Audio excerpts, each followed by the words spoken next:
Hello, everyone. I just wanted to share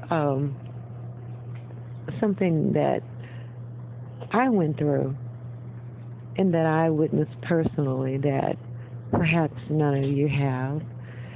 And it was Jim Crow. And those images and experiences are indelibly imprinted in my mind. I'll never forget them. And Jim Crow was the separate but equal law in some states. And then in other states, um, it was coded into practice but not into law, which is something I realized much later.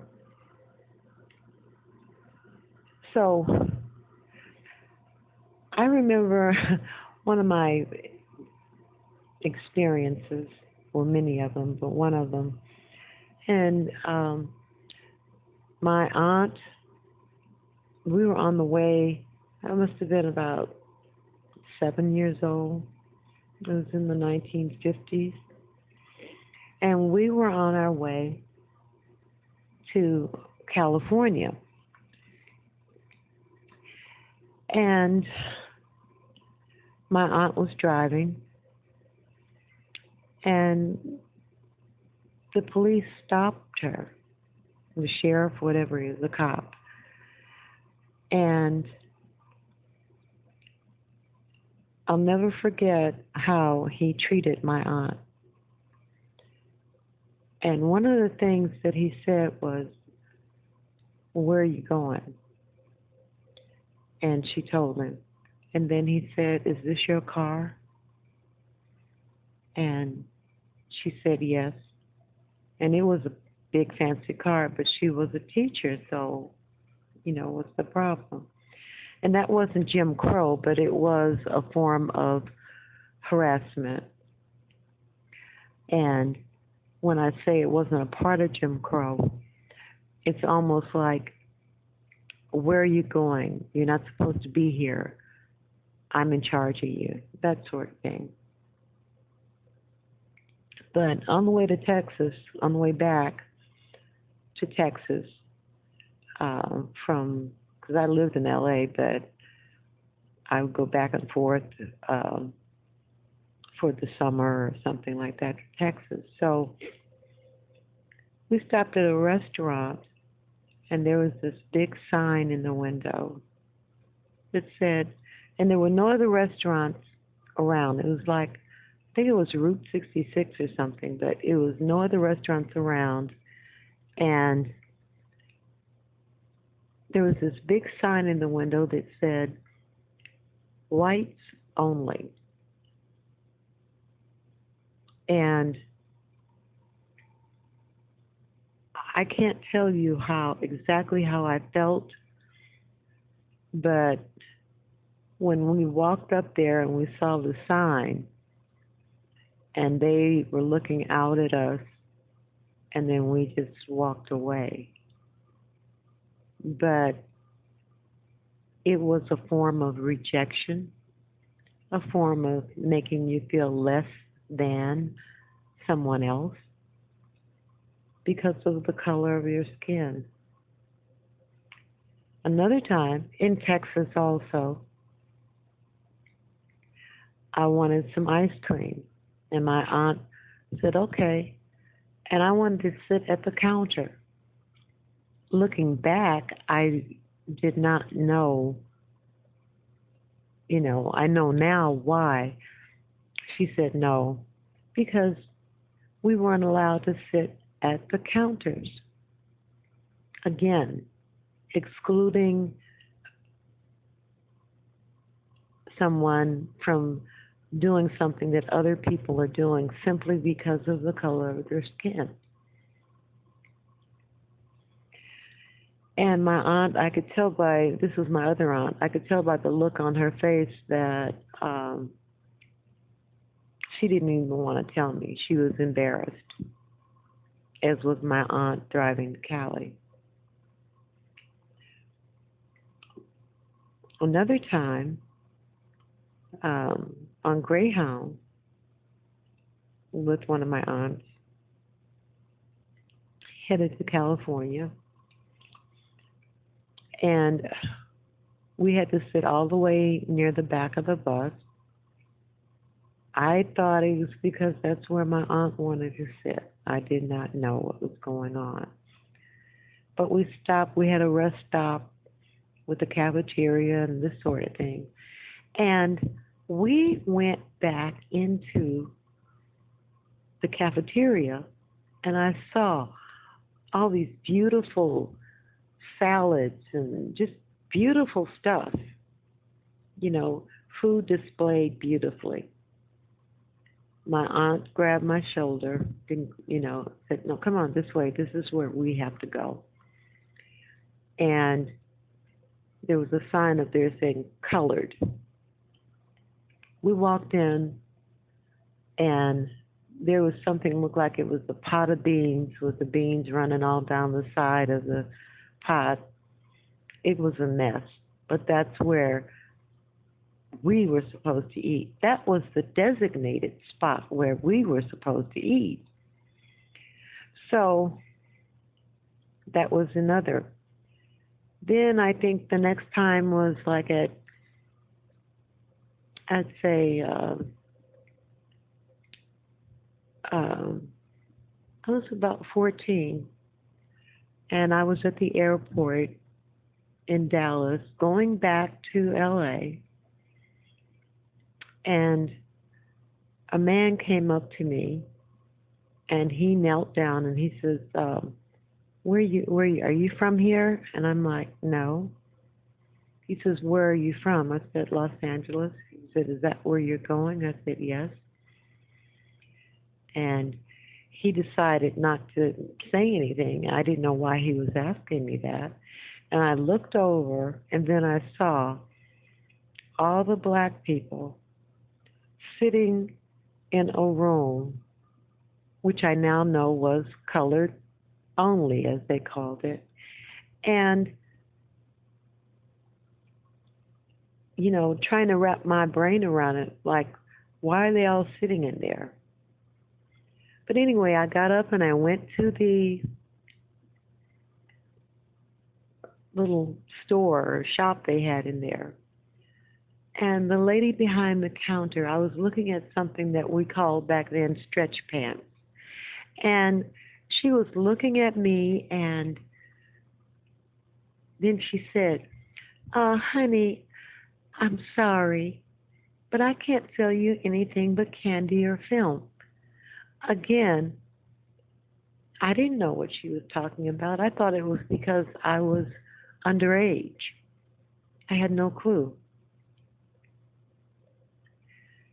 And the other experience I had, my other aunt, the one that had got stopped in the car, we were in a five and dime store, and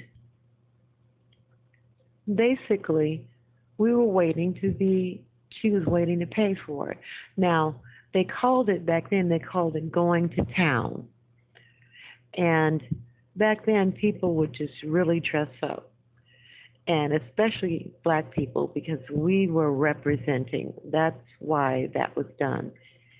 My aunt had on her gloves and her hat and so on, and she had to buy some sort of fabric or something like that.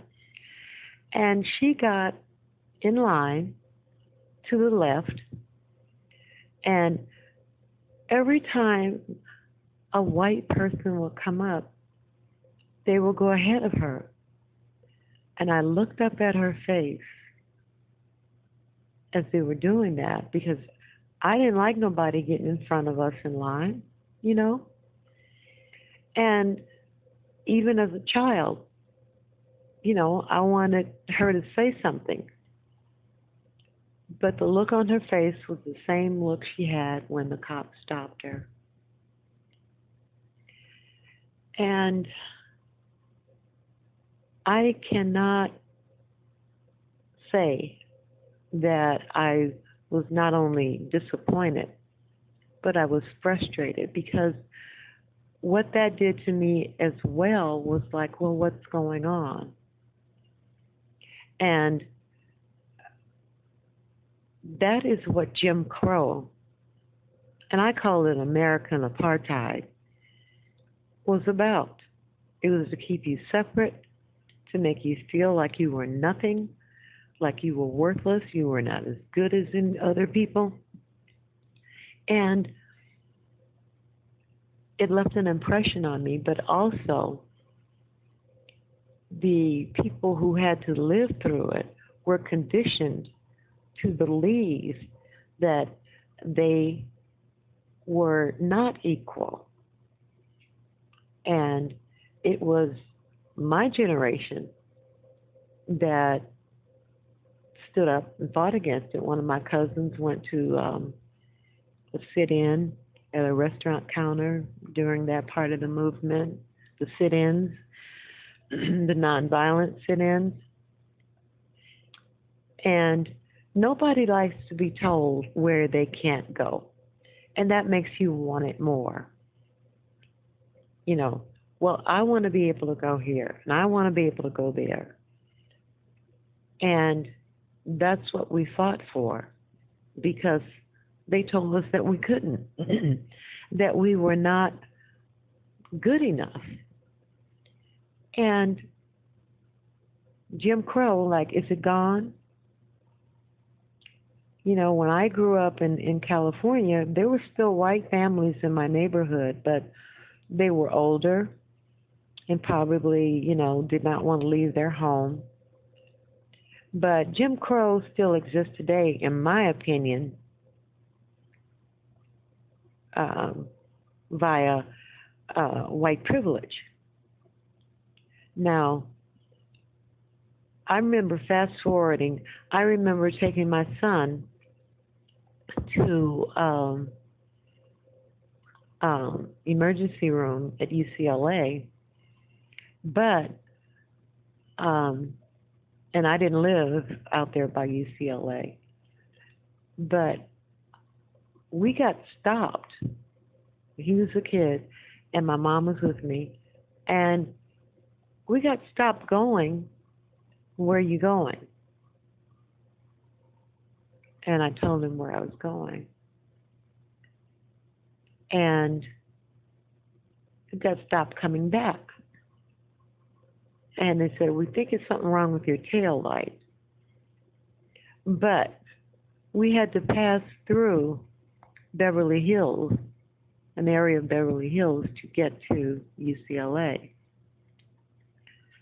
And that, to me, is the same thing as saying you don't belong here. At the time, I didn't see it because I was concerned, you know, I had other things on my mind. That's my mother said, like, what did I do? She said, nothing. And then I remembered my aunt again. And so Jim Crow, in my opinion, still exists in many ways. There's still places that, you know, we can't go. Or, we're denied access in so many ways. It's not a law anymore, but there are covenants, just like the sundown laws in some communities, where if you're black, you better not go out after sundown. So I think that what we as the people need to focus on, first of all, is remembering our history, knowing our true history, and how we were made to feel subservient, and then moving forward, not allowing that. Now, I will say that the young people of today, and when I say young, that's to me even up to age 40, that they have gotten the access, they've gotten ahead, and they've moved forward. But I think that it's taken for granted that this was always the way. And moving forward, I would hope that people would be appreciative of what those who came before you had to go through and how they had to excuse me, how they had to fight to get that access that you now may take for granted. Because I can't see any of you understanding why anyone could tell you you couldn't go to dinner where you wanted to go, you couldn't go to a store that everybody was in line, who came in after you could jump the line because you're black. Gratitude for those who fought for you to have that equal access as much as you have today. There should be gratitude and humility because it was not always like that. Look around you, look where you live. Some of you live in, neighborhoods where black people were once not allowed to live. You walk into the finest restaurants when you want to. Nobody steps in front of you in line. And looking back, there are groups of people who are saying what my generation did not do. But we did do something. We did provide access. We fought for that. And you are enjoying the fruits of that struggle. And some people in this woke community or this conscious community are saying that, oh, they didn't do anything. Yeah, we did. Because believe you me, if we had done nothing at all, it would still be the same. Okay? It would definitely be the same until somebody stood up. So, my point is to not look back on my generation and say we didn't do anything. Remember that we did do something, but also when remembering Jim Crow, then you know how it really, really was for a lot of us. Many of you don't know that Nat King Cole, he was so famous. He had a TV show. He had money. And they would not allow him to move into a certain neighborhood. And it hit the newspapers. Finally, they were allowed to move in. But it was a struggle. And now all of the rap stars and singers and actors and actresses, they can live where they want to live. But Nat King Cole had to fight for that. So they too cannot take anything for granted. But yeah, I was remembering Jim Crow, and I wanted to say something about it and how it was because you all weren't there. And there's a lot of experiences that, as a black woman that I had as a black child, a black teenager, and it was really something else to go through it. And in hindsight, I really am now more appreciative of what was done, of the people like Martin Luther King and so on, and Rosa Parks, and people such as that.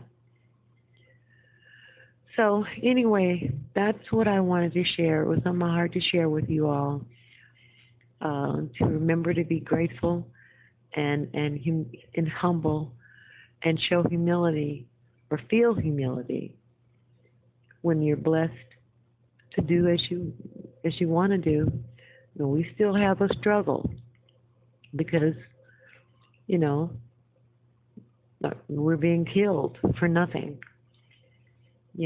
So there's still a struggle, there's still a fight, but we must continue to fight and to struggle. And we need to remember what we've been through. I'm not just talking about like slavery and that sort of thing. This was in my lifetime. me as a child, and I watched the progression of change, and I was part of that change. I was fighting out there with them. You know, I was doing protests. I was attending rallies and that sort of thing. But if we do not know what happened before and think everything is fine, then we lose because we don't appreciate whose shoulders we're standing on. Okay, that's all I want to say. Have a good day, everyone.